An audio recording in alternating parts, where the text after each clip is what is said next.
ada nggak? Ya. Ada. Ada. Ada. Doa dulu apa nyanyi dulu? Ya, doa dulu boleh, Pak Hendra. Pak Hendra.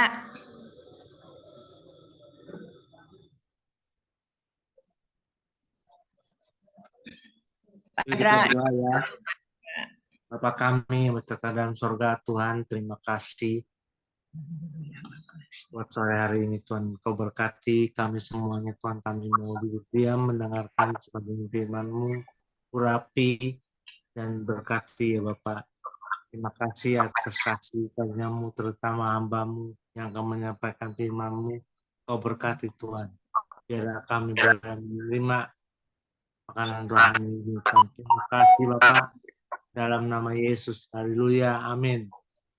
Puji Tuhan ya, puji Tuhan, Shalom. Kita akan mulai ibadah kita menyanyikan satu pujian. Rasakan kasih-Mu Tuhan, pada ini hari kita merasakan bagaimana Tuhan yang akan menolong buat kita bersama. Kita sudah kumpul sama-sama memuji, memuliakan nama Tuhan, bahkan untuk mendengarkan firman Tuhan. Puji Tuhan. Ku rasakan kasih-Mu Tuhan, ku rasakan kuasa-Mu Tuhan, ku rasakan kasih kuasa Roh Kudus, ku rasakan kehadirat-Mu. Curahkanlah kuasa-Mu Tuhan, mujizat terjadi di tempat ini. Curahkanlah kuasa-Mu Tuhan, mujizat terjadi sekarang ini. Ku rasakan kasih-Mu Tuhan, ku rasakan kuasa-Mu Tuhan, ku rasakan kasih kuasa Roh Kudus, ku rasakan kehadirat-Mu. Curahkan kuasa-Mu Tuhan, mujizat terjadi di tempat ini. Curahkanlah kuasa-Mu Tuhan, mujizat terjadi sekarang ini. Curahkanlah kuasa-Mu Tuhan, mujizat terjadi di tempat ini. Curahkanlah kuasa-Mu Tuhan, mujizat terjadi sekarang ini. Mujizat terjadi sekarang ini. Tuhan, saudara, pujian katakan curahkanlah kuasa Tuhan. Memang dikatakan mujizat akan terjadi di tempat ini, di tempat kita ada, di mana kita berada, disitulah kuasa Tuhan dinyatakan. Saudara, kita bersyukur mempunyai Allah yang luar biasa, yang sanggup menolong di dalam setiap kehidupan kita. Tadi ada mengatakan menjadi contoh, menjadi panutan, kata baik. Saya bilang hanya Tuhan yang menjadi contoh, hanya menjadi panutan.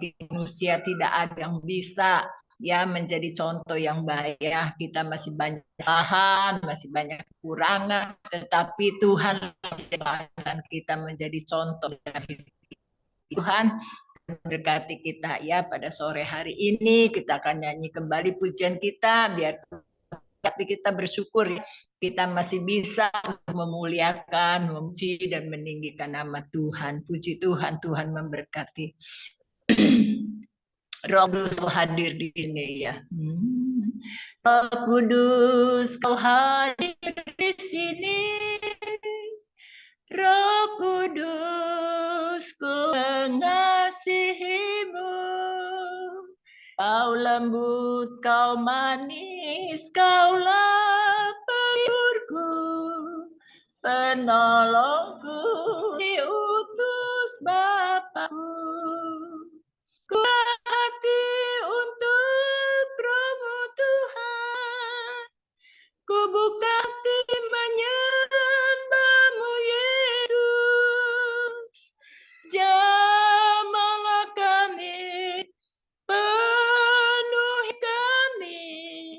dengan kuasa Allah Maha Tinggi. Roh Kudus Kau hadir di sini. Roh Kudus, ku mengasihimu. Kau lembut, kau manis, kaulah penghiburku. Penolongku, diutus apaku. Ku buka hati untuk Roh-Mu Tuhan. Ku buka hati menyembah Yesus. Samalah kami, penuhi kami dengan kuasa Allah Maha Tinggi. Ku buka hati untuk Roh Tuhan. Ku buka hati menyembah Yesus. Jamah kami, penuhi kami dengan kuasa Allah Maha Tinggi. Dengan kuasa Allah Maha Tinggi. Puji Tuhan, saudara. Karena kita sudah merayakan hari kenaikan Tuhan ke surga, ya kita bersyukur Tuhan curahkan kuasanya, Roh Kudusnya untuk menolong, menyertai kita, ya saudara. Jadi kita di mana kita bersama dengan Roh Tuhan, dengan Kudus yang pimpin kita. Jadi kita tidak bisa sembunyi, ya saudara, dimanapun tidak bersembunyi karena Tuhan selalu mendampingi di dalam setiap hidup kita, ya. Jadi kita harus hati-hati hidup ini karena Roh Kudus yang selalu menyertai dalam setiap kehidupan kita. Kalau waktu zaman Yesus ada, ya Maria Marta sudah mengabarkan bahwa Lazarus sakit, ternyata Tuhan datangnya sesudah 4 hari kematian. Nah itulah sudah jadi tidak harus datang Tuhan dan Tuhan bisa menyembuhkan, bisa menolong. Tapi itulah kedatangan Tuhan membawa mujizat, ya. Mujizatnya luar biasa, yang mati bisa bangkit selama 4 hari, yang sudah berbusuk tapi Tuhan bisa menolong semuanya. Puji Tuhan, itu Allah yang luar biasa. Mujizatnya selalu terjadi dalam setiap kehidupan kita. Puji Tuhan, Tuhan memberkati kita. Kita akan nyanyikan sekali lagi dan kita akan memasuki di dalam firman Tuhan sebentar yang akan menolong kembali buat kita supaya kita lebih dekat lagi kepada Tuhan dan lebih lagi menyatu bersama dengan Tuhan. Itu Tuhan akan memberkati firman sebentar yang boleh menolong kembali di dalam setiap kehidupan kita. Dan menyanyikan satu pujian kembali, dikatakan biar peganglah tanganku Roh Kudus, ya, karena kita hari-hari ini dicurahkan Roh Kudus sama kita hari menanti perjanjian Bapa, ya, yang diberikan kuasa Roh Kudus itu yang menanti, ya, yang nanti itu dapat. Kalau mereka nggak menanti pulang nggak dapat, ya. Saudara, saya ingat tuh waktu sekolah Alkitab, sedikit ya saya cerita, karena yang doanya itu panjang tuh ya, ceramah bapak-bapak ya, karena udah tua memang doanya begitu panjang. Yang pulang. Tapi saya sampai selesai saya tunggu. Pulang juga buat apa, di kamar kan nggak ada apa-apa, cerita mereka, ya. Kita tunggu jam, kita tunggu doa, ya saudara. Pokoknya itulah yang boleh dikatakan kesabaran, ya. Jadi kan juga dapat berkat. Itu yang pulang hampir separuh, ya, lebih. Yang separuh itu masih menunggu, ya. Mungkin yang menunggu sedikit sekali, tapi yang pulang lebih bebat, ya. Tapi saya bersyukur, saya bertahan. Saya pikir buat apa pulang juga, cuman kita di kamar aja kok nggak ada apa-apa, asrama. Tapi itulah saya bersyukur, ya, bertahan itu dikatakan menang, ya. Puji Tuhan menolong buat kita. Nyanyikan, ya, pegang tanganku Roh Kudus. Peganglah tanganku Roh Kudus setiap hari, ku tak dapat sendiri tanpa rohmu. Bawalah diriku kepada jalan kebenaran, agar ku tidak tersesat mengikuti jalanku. Kudus, kudus Tuhan, kudus namamu. Ku beri syukur dalam simponi indah. Ajaib, ajaib Tuhan, ajaib namamu, nama yang beri menang, Yesus namanya. Kudus, kudus Tuhan, kudus namamu.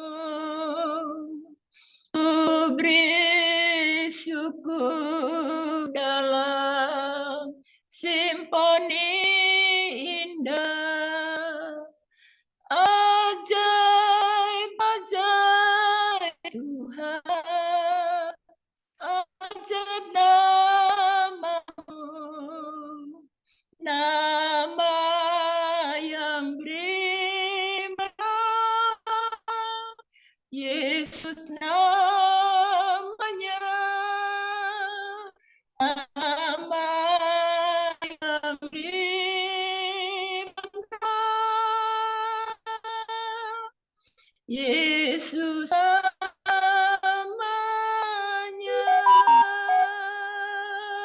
Haleluya, puji Tuhan, kami serahkan kepada hamba-Nya untuk mada doa firman Tuhan sekalian, dan kita akan mendengarkan firman Tuhan. Ya, silakan namanya. Bapa di surga, di dalam nama Tuhan Yesus Kristus, kami serahkan diri kami di hadapan-Mu, dan Engkau mengajar setiap kami ya Tuhan, sehingga kami boleh Tuhan mengerti dan menangkap isi hati Tuhan, dan biarlah kami semakin mengenal akan Engkau, rencana Tuhan di dalam hidup kami dan melalui hidup kami, sehingga setiap kami Tuhan boleh mengerti dan menyelesaikan mimpi-mimpi Tuhan di dalam hidup kami, sampai kami menemukan dan menyelesaikan sampai kepada destiny, kepada tujuan yang Tuhan tetapkan di dalam hidup kami, di dalam nama Tuhan Yesus. Haleluya. Amin. Baik, salam Bapak Ibu semuanya.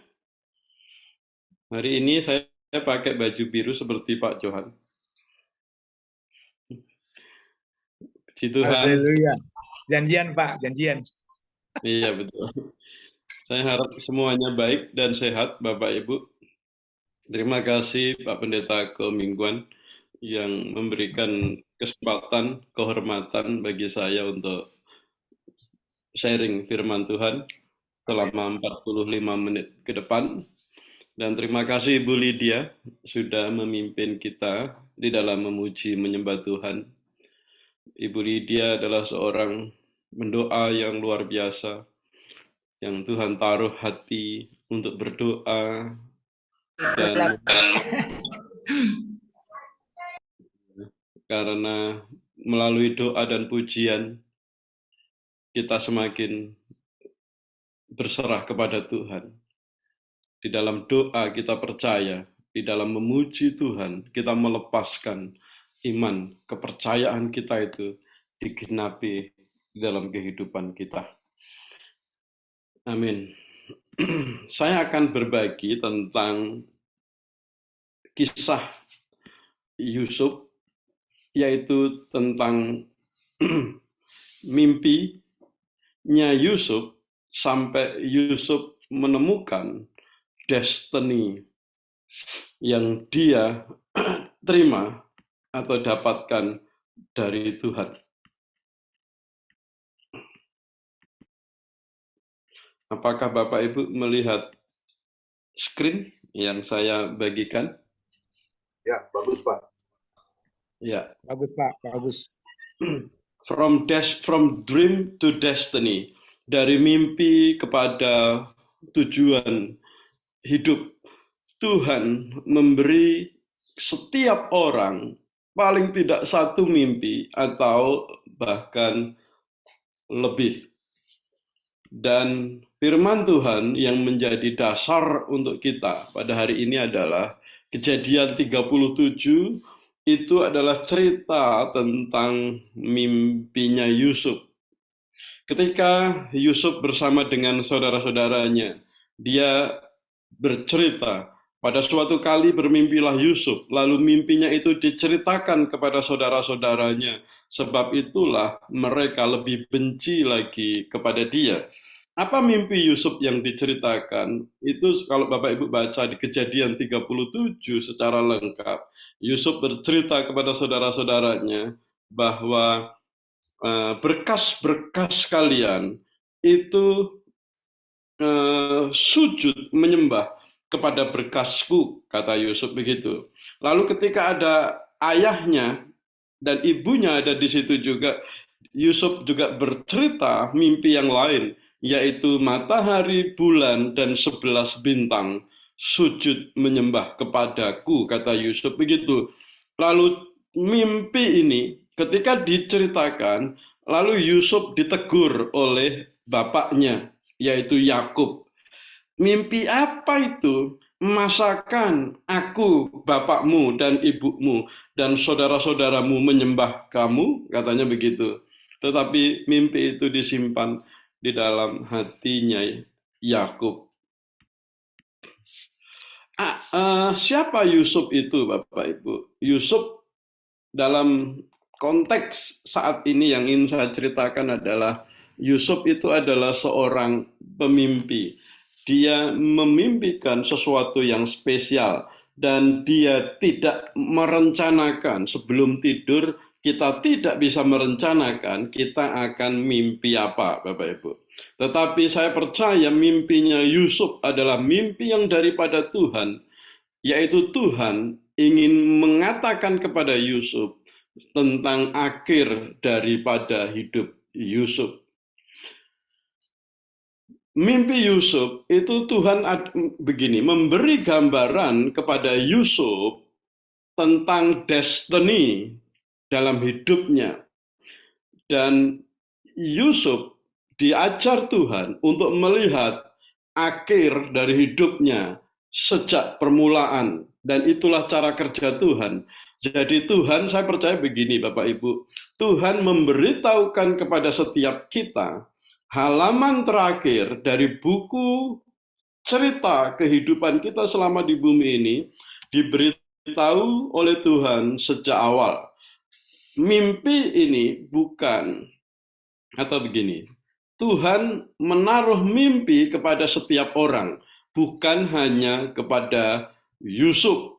Tuhan punya mimpi untuk Pak Pendeta Komingguan, punya mimpi untuk Ibu Lydia, untuk Pak Hendra, untuk Bude Esther, untuk Pak Johan, Ibu Lili, Ibu Joy, atau Pak Joy ini, Pendeta Anwal, Pak Alpan. Tuhan punya mimpi untuk setiap kita, Bapak Ibu.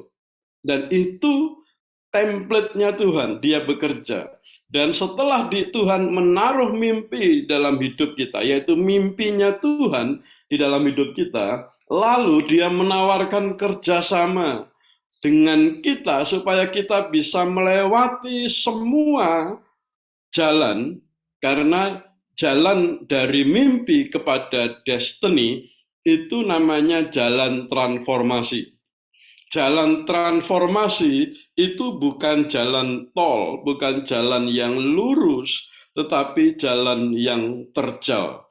Jalan yang naik dan jalan yang turun, jalan yang berkelok-kelok, dan kita menghadapi ujian demi ujian di dalam perjalanan transformasi itu. Transformasi itu artinya perubahan.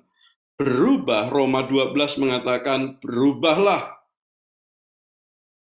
Jangan menuruti dunia ini, tetapi berubahlah menurut pembaruan budimu, begitu. Karena itu Bapak Ibu, transformasi itu adalah cara Tuhan membawa kita dari mimpi kepada destiny yang Tuhan tetapkan itu. Pertanyaan buat kita semua, apakah kita sudah mengetahui mimpi Tuhan, bukan mimpi kita ya, mimpi Tuhan di dalam hidup kita ini? Karena Bapak Ibu, hidup kita ini bukan ditentukan oleh mimpi kita, tetapi oleh mimpinya Tuhan. Pepatah mengatakan, gantungkanlah cita-citamu setinggi langit, mimpilah besar. Bapak Ibu yang dikasihi Tuhan, saya mau katakan begini, kita hidup bukan untuk menyelesaikan mimpi kita, tetapi kita hidup untuk menyelesaikan mimpinya Tuhan yang Tuhan taruh di dalam hidup kita. Jadi Bapak Ibu, nama besar itu bukan nama besar kita, tetapi nama besar Tuhan. Karena segala sesuatu berasal dari Tuhan, untuk Tuhan, oleh Tuhan. Jadi bagian kita apa? Bagian kita hanya taat saja untuk menangkap mimpi yang pertama, lalu melihat destiny jauh ke depan, dan mentaati perjalanan transformasi dari mimpi kepada destiny itu. Tuhan juga punya mimpi atas keluargamu. Tuhan juga punya mimpi atas gerejamu, atas kota dan atas bangsa. Karena itu Bapak Ibu, penting sekali bagi kita untuk menangkap mimpi Tuhan bagi kita, mimpi Tuhan bagi keluarga kita, mimpi Tuhan bagi gereja kita, mimpi Tuhan bagi kota, dan mimpi Tuhan bagi bangsa kita. 5 mimpi ini saya percaya Tuhan berikan kepada anak-anaknya sehingga kita bisa menjadi pengaruh yang baik di tengah keluarga, di tengah gereja, kota, dan bangsa, bahkan bangsa-bangsa. Jadi Tuhan sudah men-setting hidup kita bukan sebagai follower, tetapi sebagai leader yang menginfluence semuanya. Nah, itulah mimpi Tuhan atas Yusuf, juga atas kita semua. Tuhan punya mimpi atas Indonesia, Bapak Ibu. Karena itu Tuhan memilih para pemimpin yang benar, yang takut akan Tuhan. Dan saya percaya dalam konteks Indonesia sekarang, Tuhan memakai Jokowi dan para menteri-menterinya untuk membawa Indonesia menemukan mimpinya. Dan untuk next level, Tuhan tetap akan memilih para pemimpin, orang-orang yang benar di Indonesia, untuk membawa Indonesia menemukan mimpinya. Jadi sebagai bangsa, Indonesia punya mimpi dari Tuhan. Dan mestinya kita sebagai gereja, kita tangkap mimpi bangsa itu, dan kita masuk ke dalam sistem kebangsaan kita, dan kita mulai menjadi terang dan menjadi garam atas Indonesia. Nah, kalau Tuhan punya mimpi atas suatu bangsa, seperti Tuhan punya mimpi untuk Israel, untuk ke-12 suku Israel, tetapi kalau begini Bapak Ibu, kalau orang yang nangkep mimpi itu tetapi dia mengabaikannya, misalnya Tuhan memberi mimpi untuk kota, untuk bangsa, untuk gereja kita, tetapi kita mengabaikannya, mimpi itu tidak mati Bapak Ibu. Tetapi Tuhan akan ambil kembali mimpi itu, Tuhan gendong mimpi itu, Tuhan simpan mimpi itu, dan nanti pada saatnya Tuhan akan turunkan kembali mimpi itu kepada orang yang tepat di waktu yang tepat. Jadi mimpi Tuhan tidak pernah mati. Walaupun kadang-kadang orang mengabaikan mimpi-mimpi itu. Dan Tuhan yang kita sembah di dalam nama Tuhan Yesus adalah Tuhan yang memberi mimpi, dia juga Tuhan yang menggenapi mimpi, Bapak Ibu. Amin. Yusuf ketika dia berusia 17 tahun, dia diberi mimpi oleh Tuhan, dan dengan jubah yang indah, jubah itu diberikan oleh bapaknya, dikatakan di dalam firman Tuhan, jubah yang maha indah, lalu dia disuruh oleh bapaknya untuk menemui saudara-saudaranya yang sedang ada di padang. Dan jubah itu apa? Jubah itu adalah tanda kebesaran yang Tuhan berikan kepada Yusuf, juga kepada kita semua. Jubah maha indah yang penuh dengan warna-warni. Jadi saya mau encourage kita semua Bapak Ibu, bahwa saudara dan saya semuanya memiliki jubah yang maha indah itu, yang dikenakan kepada kita, yaitu destiny, yang harus kita capai sebelum kita mengakhiri kehidupan di bumi ini. Jubah itu adalah tanda atau tanda kebesaran yang Tuhan percayakan. Tetapi apa yang terjadi sama Yusuf ketika dia mendekati saudara-saudaranya, saudara-saudaranya menjadi iri karena juga mimpinya yang diceritakan, tetapi juga karena jubahnya yang maha indah itu. Lalu mereka bersepakat untuk membunuh Yusuf. Dan salah satu saudaranya tidak ingin Yusuf mati, yaitu Ruben. Ruben berkata kepada saudara-saudaranya, janganlah bunuh adik kita. Tetapi lalu akhirnya Yusuf dibuang ke sumur. Dan ketika mereka melihat ada saudagar-saudagar Ismail datang, lalu Yehuda, salah satu saudaranya Yusuf berkata begini, apa untungnya kalau kita membunuh Yusuf? Lebih baik kita jual Yusuf, katanya begitu. Pikirannya orang-orang Yahudi ini mikirnya begitu. Apa untungnya kalau kita bunuh? Nggak ada untungnya kalau kita bunuh. Mendingan kita jual. Dan dijual berapa Bapak Ibu? 20 sikal perak. Harganya Yusuf pada waktu itu. Dan ketika Yusuf mengalami masalah demi masalah seperti ini berbeda dengan mimpi yang Yusuf tangkap itu Bapak Ibu. Dan dikatakan begini, ketika Yusuf diangkat oleh Tuhan, dia bilang begini, he went down, dia pergi ke bawah untuk menuju Mesir. Setiap firman Tuhan mengatakan begini, dia pergi ke bawah. Kalau ke Mesir, itu akan selalu dikatakan dia pergi ke bawah. Artinya apa? Yusuf menikmati, Yusuf pergi ke lembah demi lembah demi lembah. Paling tidak ada 10 lembah yang Yusuf alami, yaitu ujian demi ujian yang Yusuf harus lewati.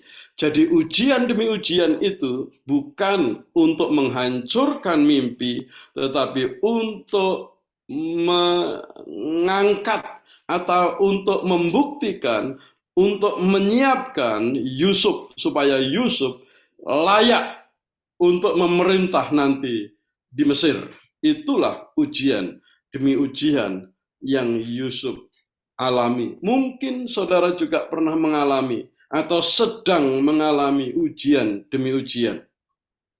Tetapi percayalah Bapak Ibu, Yusuf masuk ke dalam ujian demi ujian, bukan untuk supaya mimpinya mati, tetapi untuk membuktikan bahwa Yusuf punya kualitas untuk mencapai destininya. Saudara-saudaranya berusaha untuk membunuh Yusuf.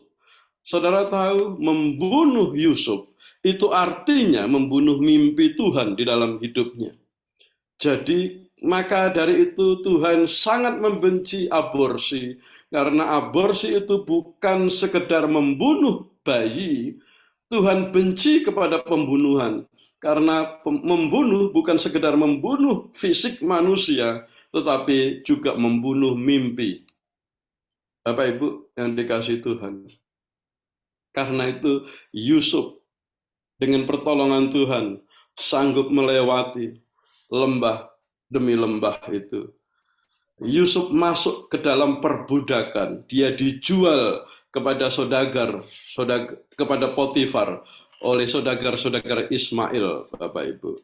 Dan Yusuf harus melewati banyak sekali tes sebelum dia memiliki testimoni. Sampai di rumah Potifar, keadaan tidak baik-baik saja, Bapak Ibu. Dia difitnah dan dia dipenjara. Saudara yang dikasihi Tuhan, saya mau ingatkan kita semua, termasuk saya.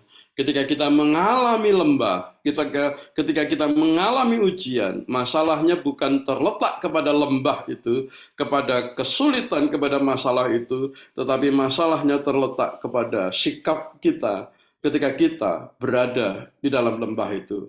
Yusuf tetap melihat begini, ini lembah ini, kesulitan ini bukan akhir dari hidupku, tetapi saya melihat apa yang saya lihat dalam mimpiku bukan seperti ini. Berarti ini bukan terakhir. Katanya begitu. Ada lembaran demi lembaran, chapter demi chapter dalam hidup kita yang harus kita buka, yang harus kita baca sampai kepada bab terakhir.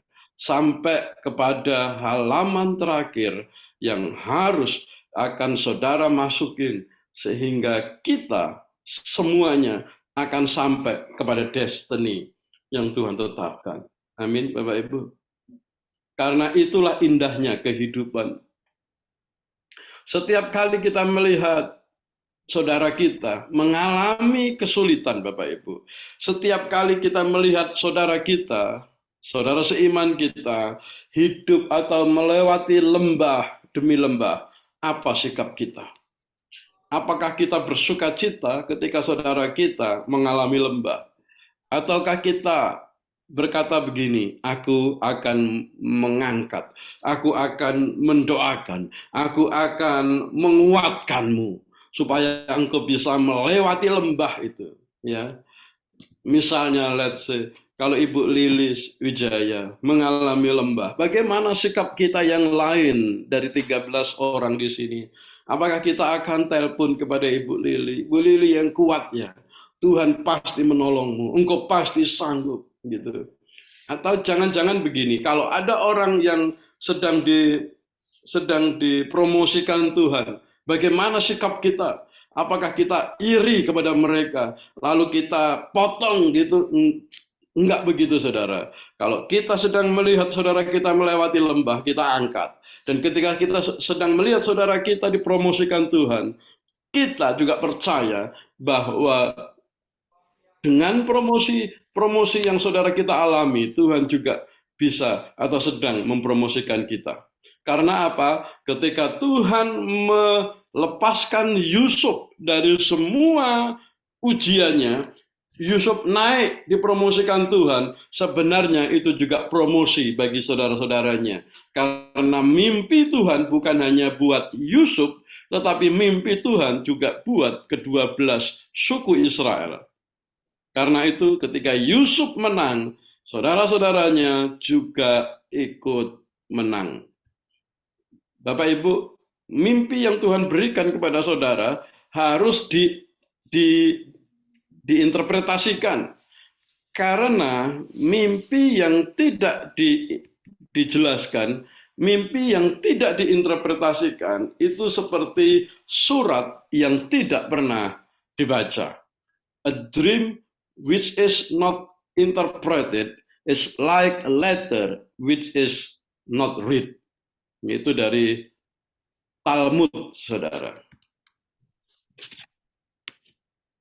Apa itu destiny, Bapak Ibu? Destiny adalah God's hope and God's future in you and for you. Itulah destiny.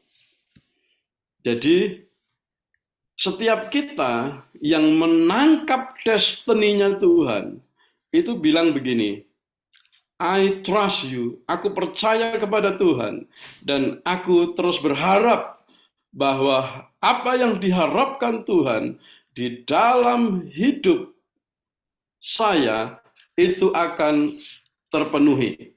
Nah, begitu saudara.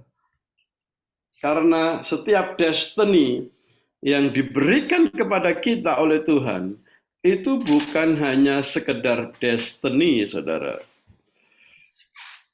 Destiny yang diberikan Tuhan itu disertai dengan otoritas. Amin. Karena itu, otoritas yang Tuhan berikan itu adalah kesukaan bagi Tuhan. Tuhan senang atau Tuhan dipuaskan ketika Tuhan memberikan otoritas itu kepada Pak Komingguan, kepada Pak Hendra, kepada Pak Joni, kepada Pak Anfal. Ketika Tuhan memberikan otoritas itu, Tuhan merasa puas. Apa otoritas yang diberikan oleh Tuhan, juga yang diberikan oleh Yusuf, kepada Yusuf dan kepada kita semua, paling tidak ada 3 otoritas. Otoritas di sorga, kita akan duduk di tahta yang kudus itu, bersama dengan Tuhan, yaitu kita orang-orang percaya. Yang kedua, otoritas selama kita ada di bumi ini, untuk mengalahkan semua lawan-lawan kita di bumi, dan untuk menang di dalam setiap perkara-perkara yang kita alami di bumi. Yang ketiga, otoritas di bawah bumi, yaitu untuk mengalahkan si iblis. Karena otoritas yang Tuhan Yesus miliki, itu diberikan kepada kita, saudara. Karena itu kita menang, kita duduk di tahta di sorga, kita menang di bumi, dan kita menang di bawah bumi, yaitu melawan kuasa-kuasa jahat. Itulah otoritas yang Tuhan percayakan kepada kita. Dan seperti yang tadi saya sampaikan ketika Ibu Lydia memimpin kita memuji Tuhan, otoritas kita latih di dalam doa-doa kita. Jadi kita harus berdoa. Karena ketika kita berdoa, kita melatih otoritas yang Tuhan berikan kepada kita. Setelah kita berdoa, kita harus memuji-muji Tuhan. Karena di dalam kita memuji-muji Tuhan, kita melepaskan otoritas itu. Amin, Bapak Ibu. Kita puji Tuhan di sorga, kita puji Tuhan selama kita ada di bumi ini. Dan kita kalahkan maut dengan pujian-pujian kita. Itu yang dilakukan juga oleh anak-anak Tuhan di perjanjian lama. Semuanya melakukan itu. Dimanapun Abraham berhenti, dia selalu membangun mezbah Tuhan untuk berdoa di sana. Dan ketika kejadian begini, saudara, melihat mimpi seseorang, ketika Yesus melihat Petrus yang sedang menjala ikan di pantai, Yesus menggunakan teleskop surgawi, gitu kan, dan melihat melihat Petrus bukan sebagai penjala ikan, tetapi melihat Petrus sebagai evangelis besar yang akan mengubah dunia. Yesus menggunakan teleskop itu, saudara. Saya bilang teleskop surga itu. Teleskop itu apa? Teleskop itu adalah alat yang bisa mendekatkan yang jauh menjadi dekat, atau membawa sesuatu objek yang begitu jauh menjadi dekat, sehingga bisa kelihatan dengan sangat jelas, gitu. Dan cara kerja Tuhan juga begitu. Makanya di dalam kata Ibrani itu ada kata teleos. Teleos itu artinya finish atau sempurna, atau membuat segala sesuatunya selesai. Itu teleos. Dan Tuhan senang begini, saudara. Tuhan senang menunjukkan kepada kita akhir dari sesuatu atau akhir dari hidup kita. Tuhan kasih lihat di permulaan. Pada in the beginning gitu. Pada waktu kita mulai hidup, Tuhan sudah memberitahu kita. Kalau Yusuf diberi mimpi oleh Tuhan usia 17 tahun, saya percaya Tuhan juga memberi mimpi kepada kita semua pada saat kita usia 12, 13, 14, 15, 16, sampai usia kita 20 tahun. Ya. Tuhan itu memberikan mimpi, menjelaskan mimpi. Karena itu pada waktu kita berusia antara 12 sampai 20 tahun, kita punya cita-cita besar, Bapak Ibu. Saya tidak tahu apakah Bapak Ibu masih ingat enggak cita-cita besar ketika kita masih muda pada waktu itu. Kalau ditanya, cita-cita dulu waktu ditanya, cita-citanya apa? Saya mau jadi dokter, saya mau jadi pilot, saya mau jadi presiden, saya mau jadi ini dan itu, kan begitu kan? Setelah kita tumbuh besar, cita-cita itu hilang gitu kan bersama dengan pertumbuhan kita. Karena itu Bapak Ibu, kalau kita mau berhasil, kembalilah kepada cita-cita awal kita. Yusuf hidup menghidupi mimpinya ketika dia berusia 17 tahun. Bukan hanya Yesus melihat Petrus, saudara, tetapi ketika Yesus melihat Saulus yang sedang menganiaya orang-orang Kristen pada waktu itu, Yesus melihat Paulus, bukan Saulus lagi. Yesus melihat Saulus menjadi Paulus, seorang pembunuh keji menjadi seorang rasul untuk bangsa-bangsa, bukan Yahudi. Dan Yesus bilang begini kepada kita semua, berat untuk melawan mimpi yang dari Tuhan. Saudara, kita nggak bisa menghancurkan mimpi dari Tuhan. Kita nggak bisa menghentikan mimpi yang dari Tuhan untuk saudara dan saya. Tuhan sudah punya mimpi yang besar untuk saudara dan saya. Karena itu, mari kita hidup di dalam mimpi itu. Bukan untuk memenuhi mimpi kita. Kita nggak perlu mimpi sendiri, saudara. Kita sudah punya mimpi yang dari Tuhan. Karena itu, teleos itu artinya yang tadi, melihat akhir dari permulaan. Jadi kita sudah tahu halaman terakhir dari buku kehidupan kita selama di bumi sudah kita baca.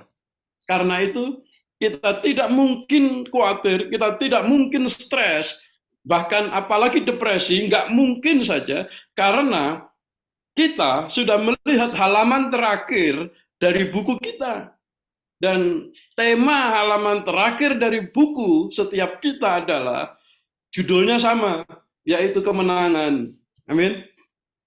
Halaman terakhir kita kemenangan. Mungkin halaman yang sekarang kita lewati adalah lembah, mungkin.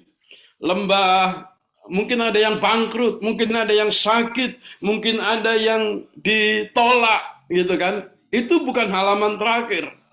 Halaman terakhir pasti judulnya sama, yaitu kemenangan. Nah, itulah yang membuat saya terus bersemangat hidup, gitu. Jadi nggak punya alasan bagi saya untuk tidak percaya Tuhan.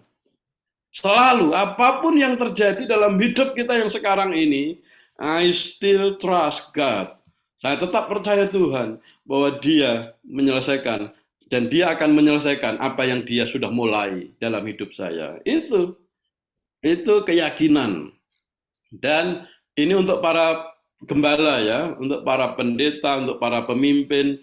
Kita ini diangkat oleh Tuhan untuk menjadi gembala, untuk memimpin gereja, bukan supaya nama kita besar, bukan supaya kita menjadi terkenal, bukan untuk memanfaatkan jemaat untuk mencapai mimpi kita, tetapi kita diangkat oleh Tuhan supaya apa? Supaya kita bisa menopang setiap jemaat yang Tuhan percayakan kepada kita, sehingga setiap jemaat itu menemukan mimpinya, begitu.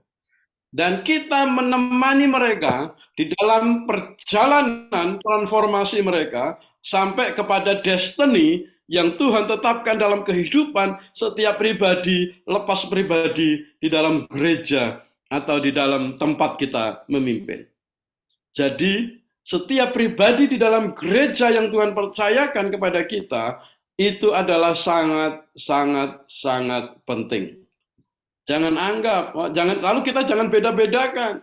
Ini orang memberinya lebih banyak, oh ini lebih di mentor, jangan begitu. Jangan pilih kasih di dalam gereja itu. Kita harus menopang semuanya menurut kapasitas mereka, menurut mimpi-mimpi mereka. Jadi sebagai gembala dan sebagai pemimpin, kita harusnya tahu mimpi setiap jemaat itu. Gitu Bapak Ibu. Jadi jangan hanya kita puas, gereja kita penuh, gereja kita banyak, gitu kan?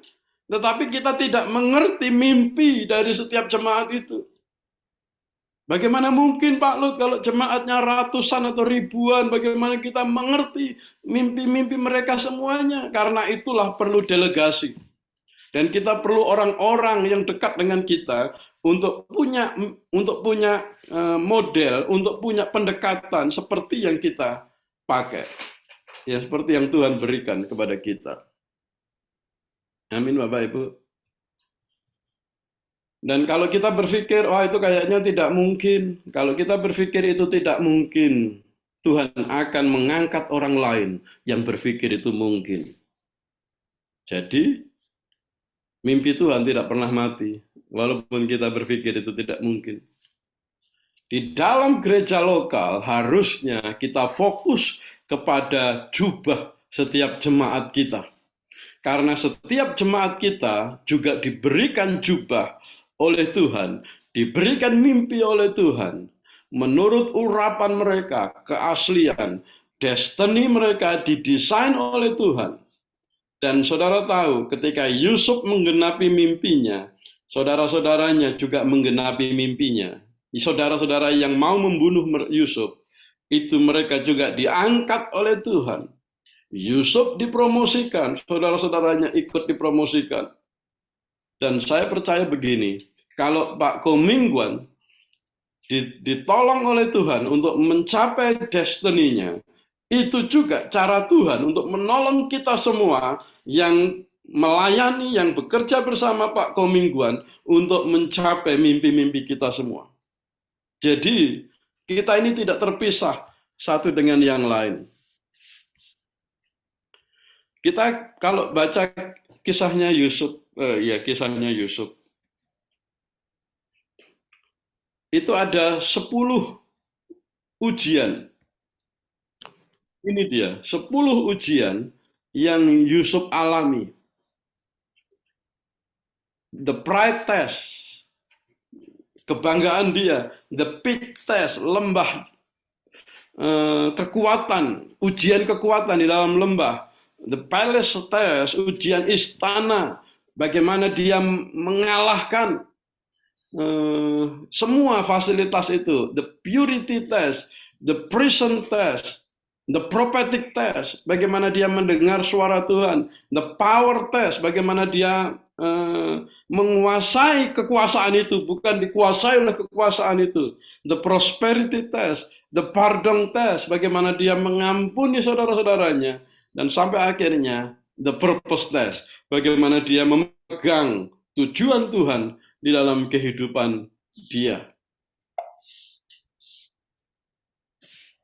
Ada 2 hal yang bisa saudara sebagai orang tua berikan kepada anak-anak. Yang pertama akar, dan yang kedua sayap. Kedua hal ini bisa dan harus kita berikan untuk anak-anak kita. Kenapa 2 hal ini penting? Yang pertama, akar kita berikan kepada anak-anak supaya anak-anak itu bisa mengakar kuat dan menemukan identitasnya di dalam Kristus, sehingga dia mengetahui DNA yang dia miliki sebagai anak kerajaan. Itu akar. Yang kedua, kita berikan sayap kepada anak-anak kita supaya apa? Dia bisa terbang tinggi untuk mengejar mimpi dan destiny yang Tuhan percayakan kepada mereka, kepada anak-anak kita. Karena itu saudara, inilah harta yang paling berharga untuk anak-anak kita. Akar dan sayap. Ingat-ingat ini supaya apa? Kita tidak menyesal sebagai orang tua. Ya, tanam anak kita di dalam firman Tuhan, berikan sayap itu dan kasih tahu anak-anak bahwa kemampuan mereka tidak terbatas. Mereka bisa terbang setinggi mungkin. Mereka bisa menjangkau sebesar mungkin. Ya. Lalu saudara jangan berpikir begini, anak saya bisa enggak ya seperti Daud, seperti Musa. Waktunya Musa, waktunya Daud sudah lewat, saudara. Sekarang ini adalah waktunya kita untuk menggenapi mimpi-mimpi Tuhan. Tidak harus mirip seperti Daud, mirip seperti Abraham. Tidak harus begitu, karena panggilan kita masing-masing. Kita tidak harus seperti Elon Musk atau Bill Gates. Tidak harus seperti itu. Karena setiap kita punya running race-nya masing-masing. Punya jalur larinya kita masing-masing, saudara. Ya, jadilah diri kita sendiri seperti yang Tuhan mau. Amin, Bapak Ibu. Ayat terakhir yang ingin saya baca tentang Yusuf. Mazmur 105 ayat yang ke-16 sampai 22. Inilah kisah Yusuf yang dirangkum oleh pemazmur. Ketika ia mendatangkan kelaparan ke atas negeri itu dan menghancurkan seluruh persediaan makanan, diutusnyalah seorang mendahului mereka, Yusuf. Ini penting. Yang dijual menjadi budak, mereka mengimpit kakinya dengan belenggu, lehernya masuk ke dalam besi, sampai saat firman-Nya sudah genap, dan janji Tuhan membenarkannya. Raja menyuruh melepaskannya, penguasa bangsa-bangsa membebaskannya, dijadikannya dia tuan atas istananya, dan kuasa atas segala harta kepunyaannya untuk memberikan petunjuk kepada para pembesarnya sekehendak hatinya dan mengajarkan hikmat kepada para tua-tua. Dahsyat apa yang dialami Yusuf. Ujian atau tes, di dalam setiap ujian kita melihat tangan Tuhan yang dahsyat bekerja untuk kita dan melalui kita. Itulah saudara yang dialami Yusuf. Dan kita bisa belajar dari pengalaman Yusuf ini, dari kisah hidupnya Yusuf ini saudara. Sehingga kita sampai kepada janji Mesias itu. Ada 5 menit saya akan tutup dengan koneksi antara kehidupan Yusuf dengan janji kedatangan Tuhan Yesus yang kedua kali. Mesias digambarkan sebagai hamba yang naik keledai. Itu gambaran yang pertama. Sepertinya sebagai raja kecil yang lemah. Tetapi Mesias juga digambarkan sebagai penguasa yang besar. Ada 2 gambaran yang berbeda yang Mesias itu akan datang. Karena itu para rabi di Israel sampai hari ini bingung, saudara, untuk mengira-ira, untuk menduga Mesias yang model apa yang akan datang. Ada suffering Messiah, ada Mesias yang menderita, tetapi juga ada Mesias yang gagah perkasa. Ada Mesias yang begitu humble, tetapi juga ada Mesias yang pegang tongkat kekuasaan. Jadi para rabi sampai hari ini masih mencari-cari apakah mungkin akan muncul 2 Mesias. Mesias yang humble, yang naik donkey, dan Mesias yang naik kuda putih itu. Yang dengan pedang, ya, dengan kekuasaannya. Lalu ada Mesias anak Yusuf, juga ada Mesias anak Daud. Mesias anak Yusuf yang menderita, dan Mesias anak Daud yang penuh dengan kekuasaan. Orang Israel bingung dengan model Mesias yang mana, tetapi firman Tuhan mengatakan begini, Mesias akan datang 2 kali. Yang pertama sudah datang, yaitu ketika Yesus lahir di palungan sebagai orang yang miskin. Dia menjadi raja naik donkey, sebagai raja yang tidak memamerkan kekuasaannya. Itu sudah digenapi Mesias anak Yusuf. Yang kedua, Mesias anak Daud akan datang kembali dan rentang waktunya itu adalah 2000 tahun.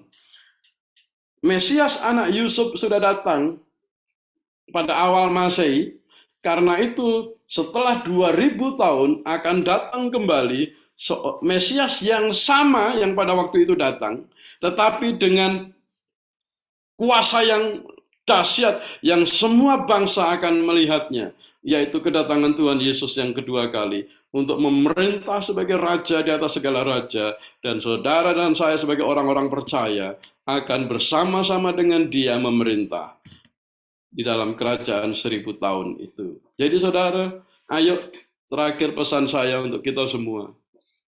Tangkap dan mengertilah mimpi yang Tuhan berikan kepada kita. Dan dengan kekuatan Roh Kudus, kita akan menyelesaikannya dan kita akan sampai kepada destiny. Dan untuk sampai kepada destiny, seperti Yusuf mengalami ujian 10 ujian, Abraham mengalami 10 ujian dalam hidupnya. Angka 10 itu dahsyat, saudara. Musa menerima 10 perintah Allah. Tuhan menurunkan 10 tulah sebelum Mesir membebaskan orang-orang Israel. Dan saudara, saya percaya, saudara juga mengalami, dan saya juga mengalami ujian demi ujian. Siapa yang menang akan mendapatkan posisi atau tahta, duduk di atas tahta Kristus, bersama dengan Kristus. Puji Tuhan, saya harap firman ini bisa menolong kita, menguatkan kita, dan mengingatkan kita tentang tujuan Tuhan di dalam hidup kita. Mari kita berdoa. Bapa yang ada di surga, kami sungguh mengucap syukur bahwa Engkau mempunyai mimpi untuk kami semua. Dan Engkau memberikan kami kuasa untuk menyelesaikan mimpi itu. Sehingga setiap kami sampai kepada destiny yang Tuhan tetapkan di dalam hidup kami. Untuk kami boleh menjadi berkat bagi orang-orang lain. Engkau Tuhan mampukan kami dan tolong kami untuk menolong orang-orang lain juga untuk menemukan mimpi dan destiny mereka. Di dalam nama Tuhan Yesus. Haleluya. Amin. Amin. Saya kembalikan Pak Ko. Ya, terima kasih hambanya. Pastor Lut, luar biasa ya. Memang kita ini harus mewujudkan mimpinya Tuhan ya. Semua anak-anak Tuhan pasti punya mimpi ya. Bagaimana Tuhan bisa mengatur setiap hidup kita ya, karena di Yeremia 29 ayat 11 rancangan Tuhan itu pasti rancangan yang luar biasa ya, damai sejahtera, bukan rancangan kecelakaan ya. Tentunya akan mendatangkan segala sesuatu yang baik dalam setiap kehidupan kita orang percaya. Amin ya. Karena firman Tuhan juga katakan di Yohanes 15 ayat 16, bukan kau yang memilih aku, tapi aku yang memilih kamu ya, supaya kita dijadikan bejana-bejananya Tuhan. Amin ya. Bahkan di Matius 22 ayat 14 ya, kita ini bukan hanya terpanggil, tetapi jadi orang pilihan Tuhan. Bagaimana kita bisa menyelesaikan hidup kita, tentunya bersama Tuhan. Amin ya. Lakukan sekalipun, maaf kata ya, rasanya sulit, terseok-seok ya, jatuh bangun, tapi jangan takut ya. Orang bisa sukses karena orang yang berani bangkit kembali ya. Orang bisa mencapai tujuan yang luar biasa itu tentunya dengan mencobanya kembali di saat dia gagal. Amin ya. Jangan pernah kenal 5L tuh ya. Letih, lesu, lemah, letoy, loyo. Wah, itu cilaka, itu cilaka 13 itu. Itu namanya menyerah ya. Jangan jadi anak Tuhan tuh nggak boleh menyerah ya. Apapun dalam kehidupan kita ya. Saya terberkati ya dengan kesaksian Ibu Lili Yusuf ya. Ketika dia tidak memiliki apa-apa, tapi dia mau terus melakukan perjuangan dalam hidupnya ya. Bahkan dia terus tentunya bersama Tuhan Yesus. Amin. Ya, kita akan, tadi dikatakan hambanya ya, kita akan keluar sebagai pemenang. Amin. Ya. Karena di Efesus 2 ayat 10, kita ini buatan Allah di dalam Kristus Yesus yang mana telah dipersiapkan Tuhan sebelumnya untuk kita bisa melakukan apa yang menjadi kehendak Tuhan, tetap ada di dalam koridornya Tuhan. Jadi jangan sebentar di dalam Tuhan, sebentar di luar Tuhan. Itu namanya tomat ya. Jatuh bangun nggak boleh, tobat kumat nggak boleh seperti itu ya. Tuhan tidak suka yang seperti itu. Karena di 2 Korintus 5 ayat 17 kita ini adalah ciptaan baru, yang lama sudah berlalu dan yang baru sudah datang. Amin. Tuhan Yesus memberkati. Sekali lagi PS Kudovikus Madiono yang sudah memberkati kita sore yang indah ini. Kita semua diberkati Tuhan ya. Amin ya. Ada Pak Johan Untung sudah sampai di gereja ya. Boleh naikkan satu pujian sebelum kita masuk doa syafaat ya.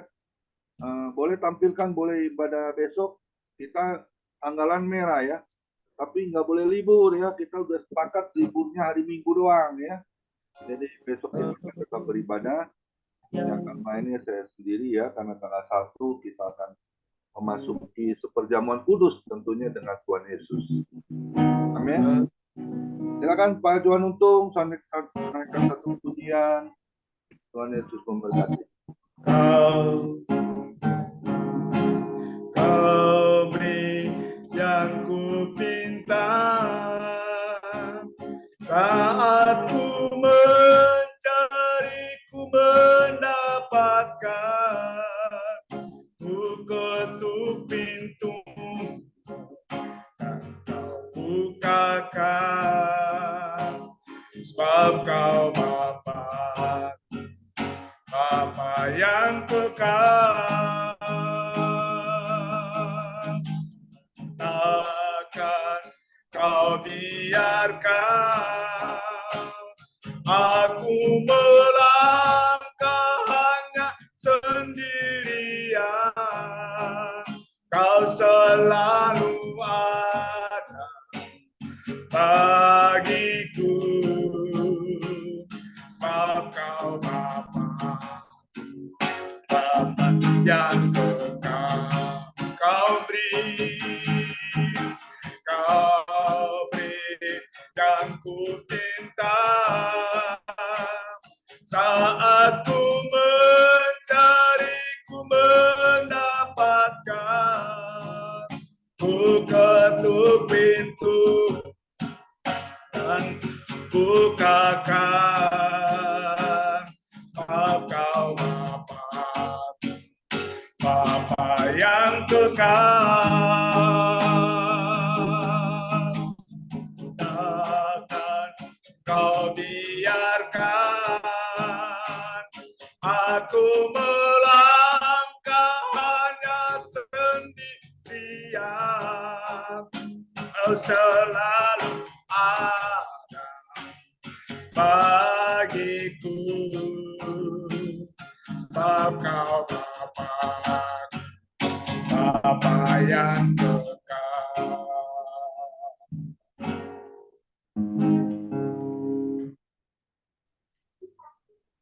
Mari kita akan berdoa syafaat ya. Terima kasih Bapak di dalam surga, kami bersyukur bahwasanya Kau terlalu baik buat kami Tuhan. Kami sudah mendengar apa yang menjadi isi hati-Mu Tuhan. Kami mau mimpi Tuhan itu terwujud dalam hidup setiap kami Tuhan. Orang percaya, yang mana juga Kau sudah memilih kami menjadi anak-anak-Mu Tuhan Yesus. Berkati sekali lagi hamba-Mu, Pastor Ludovicus Martiono, yang sudah memberkati kami Tuhan.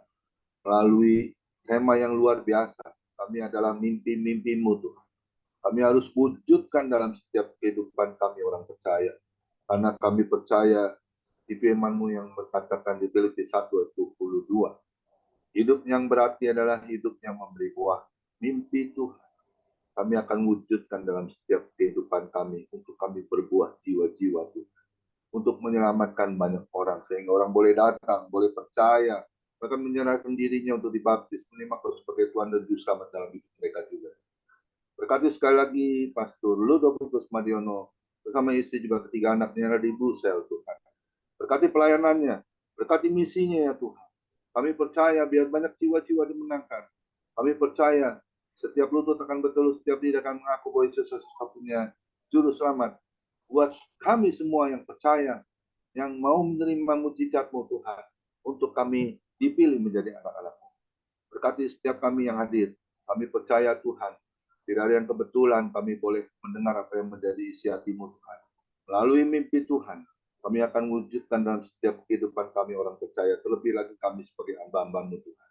Perlengkapi kami dengan senjata firman-Mu, agar kami terus dapat melakukan apa yang menjadi tugas kami, yang mulia Tuhan, selama Kau percayakan kami masih hidup di dunia ini Tuhan.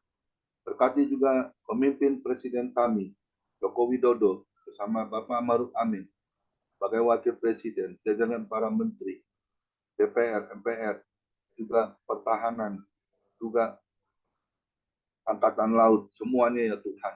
Kami percaya biar damai sejahtera sukacita-Mu melimpah di dalam keluarga, di dalam bangsa Indonesia kami, juga terlebih lagi sebagai pemimpin bangsa kami Tuhan. Di saat nanti di tahun 2024 diadakan pemilu, kami percaya Kau akan taruh pemimpin yang benar untuk memimpin bangsa Indonesia menjadi hamba, menjadi bangsa yang militan Tuhan. Bangsa yang benar-benar bertanggung jawab Tuhan untuk memimpin bangsa Indonesia ke dalam kemakmuran yang besar, sehingga boleh menjadi cerminan Tuhan untuk kami boleh melakukan tugas yang sudah Kau berikan untuk memimpin bangsa Indonesia ini Tuhan. Karena kami percaya matamu yang selalu tertuju buat bangsa Indonesia. Dan setiap lutut akan bertelut, setiap tiga bersama aku bahwa Yesus satu-satunya juru selamat buat bangsa Indonesia. Kami percaya itu Tuhan. Dan juga berkati ya Tuhan. Semua para dokter, para perawat, orang-orang yang terpapar COVID Corona juga apapun sakit mereka Tuhan. Kau tolong sembuhkan Tuhan. Kami percaya Tuhan. Kau dari dokter di atas segala dokter, tabib di atas segala tabib. Yang percaya dan kami percaya, yang menyerahkan dirinya, dan percaya penuh, Tuhan bertindak dan Tuhan akan menyembuhkan. Terima kasih Tuhan untuk ada family ministry Tuhan. Kami dipersatukan di dalam family ministry Tuhan. Untuk kami melakukan apa yang menjadi tugas kami Tuhan. Membangun bait Allah yang kudus. Sehingga namamu saja ditinggikan, dipermuliakan dan diagungkan. Kami mau terima berkat yang melalui hamba-Mu, Pastor Ludovicus Madiono.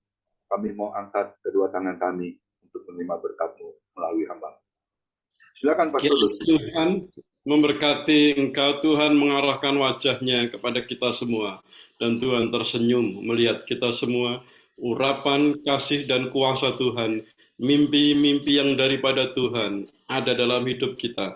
Dan Tuhan memberikan kita kuasa untuk menyelesaikannya sampai kepada destiny kita masing-masing. Dalam kemenangan demi kemenangan. Terimalah semuanya itu di dalam nama Tuhan Yesus Kristus. Haleluya. Amin. Terima kasih Pak Sulut. Tuhan berkati. Silakan Pak Johan Untung untuk memasuki bidang-bidang. Makasih.